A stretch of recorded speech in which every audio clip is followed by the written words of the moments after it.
Everyone, সবাই কেমন আছেন? আজকে দেখেন এত সুন্দর একটা রোদ উঠছে আর অনেক গরম। এখন আগস্ট মাস এখানে, তো এখানে এখনো সামার।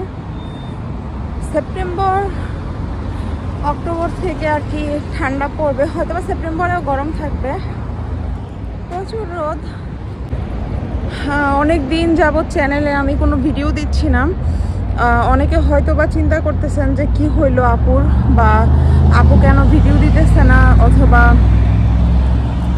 আমি কি কোনো সমস্যা আছে কিনা। যারা আমাকে ভালোবাসেন বা আমার চ্যানেলের সাথে যুক্ত আছেন অনেক বছর যাবত, কিন্তু আমাকে হঠাৎ এত লং টাইম না দেখতে পেরে অনেকে আমাকে টেক্সট করেন যে ভিডিও কেন দিচ্ছি না। আসলে আমার ফ্যামিলিগত কারণে ভিডিও দিচ্ছি না, কারণ জুলাই মাসের 12 তারিখে আমার বাবা মারা যায় এবং তার প্রায় 1 মাস আগে থেকে আব্বু অসুস্থ ছিল, আইসিইউতে ছিল 16-17 দিন। তো সেই সময়গুলো থেকে শুরু করে প্রায় 2 মাস হচ্ছে যে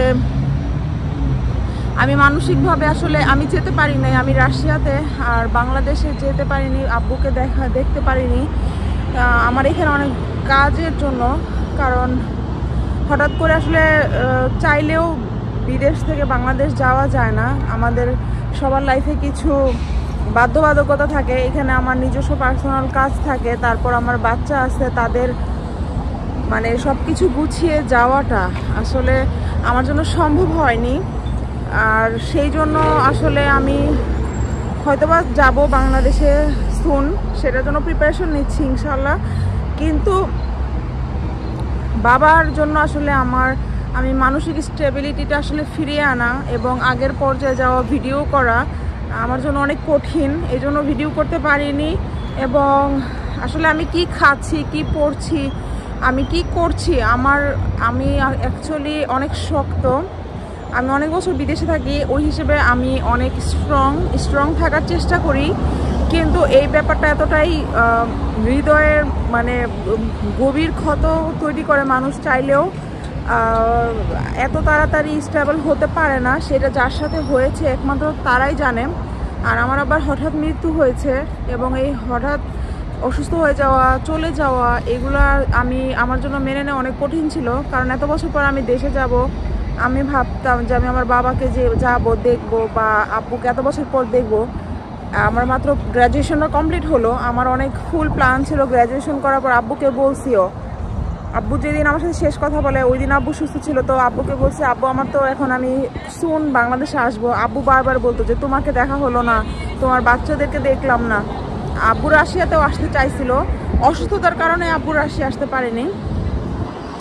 তো সব কিছু কথাগুলো আমার আসলে অনেক কানে ভাসে। সব কিছু মিলে আমি সেই স্টেবিলিটিটা ফিরে পাইনি এখনো, যার কারণে আমি ভিডিও দিতে পারিনি। আপনাদের সাথে একটু শেয়ার করলাম। আপনারা আমার ভিউয়ার, আমার পরিবার, যারা আমার সাবস্ক্রাইবার তারাও আমার একটা পরিবার। শেয়ার করতে অনেক দেরি হয়ে গেছে। আপনারা আমার পরিবার, আপনারা আমার সাবস্ক্রাইবার, আপনারা আমার ইউটিউব পরিবার, ইউটিউব ফ্যামিলির মেম্বার। আপনাদেরকে জানানোটা আমার দায়িত্ব ছিল, কিন্তু এতটাই অসুস্থ হয়ে পড়েছিলাম। দেখেন এখনও আমার গলা অনেকটা ভাঙা, যে আমি আপনাদেরকেও জানাতে পারিনি। তবে সবার কাছে আমার বাবার জন্য দোয়ার দরখাস্ত চাইবো। সবাই দোয়া করবেন। ফেসবুকে স্ট্যাটাস দিয়েছি, ফেসবুকে সবাইকে জানিয়েছিলাম, কিন্তু ইউটিউবে দেওয়া হয়নি, এটা আমার খেয়ালও নেই। ইনশাল্লাহ সুস্থ থাকলে ভিডিও কন্টিনিউ করব। সবাই জাস্ট দোয়া করবেন আমার আব্বুর জন্য, আমার জন্য, যাতে আমি মানসিকভাবে আবার আল্লাহ তাআলা আমাকে সুস্থ করে এবং আমি যাতে আবার আপনাদের মাঝে ফিরে আসতে পারি। সবার কাছে সেই দোয়া করব। সবাই ভালো থাকবেন। আল্লাহ হাফেজ।